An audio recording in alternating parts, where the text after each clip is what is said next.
জান, আরে জান কতদিন হয়ে গেল তোমাকে আমি দেখি না। হ্যাঁ জান, তোমার সাথে কথা বলতে বলতে রাত দিন দুইটাই পার হয়ে যায়, কিন্তু বোঝা যায় না জান। কি করছো তুমি?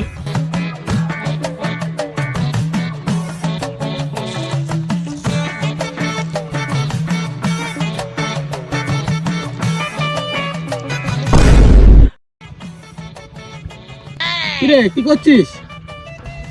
তিনজনে তো দেখছি প্রেম করতে ব্যস্ত। আচ্ছা জান, আমার একটা বন্ধু আসছে, 1 মিনিট হোল্ড করো তিনি। কি?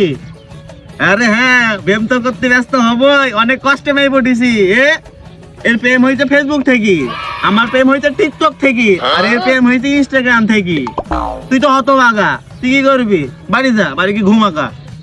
আরে বলো না জান, আমার একটা বন্ধু আছে বাপের বয়সী, প্রেমই করতে পারেনি সে। তোদের থাকবো না বাড়া, যা।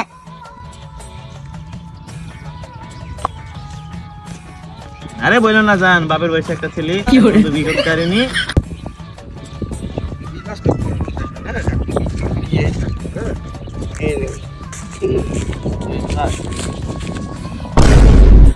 আচ্ছা তাহলে তোমাকে আমি পরে ফোন দিচ্ছি, দাঁড়াও একটু। হ্যাঁ, 10 মিনিট পরে ফোন দিচ্ছি। আচ্ছা দাঁড়াও।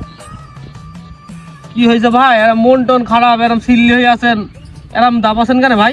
আরে ভাই পুলিশ দেখ, ছেলে দেখ কি করছি দেখ। হ্যাঁ, বাপের বয়সের লোক বুঝে না, মানে আবল তাবল কথা বলছি, ঠিক আছে? হ্যাঁ, প্রেম করছি, ওরা তিনজনে প্রেম করছে, আর আমাকে বাপের বয়সের লোক বলছি। ভাই আপনি কি করবেন বলেন দিন, একটা কাজ করতে পারেন ভাই, বুঝলেন? আপনি ভাই ফোনটা বের করি, নেটটা অন করেন, করে গুগলে সার্চ মেরে দেখেন ভাই কি করা যায় বিষয়টা। হবে? হ্যাঁ দেখেন আপনি একটু ভাই। দেখি দিন খালি। হ্যালো গুগলি, কি করলে আমার বন্ধুর গার্লফ্রেন্ড কোনো আমার হবে?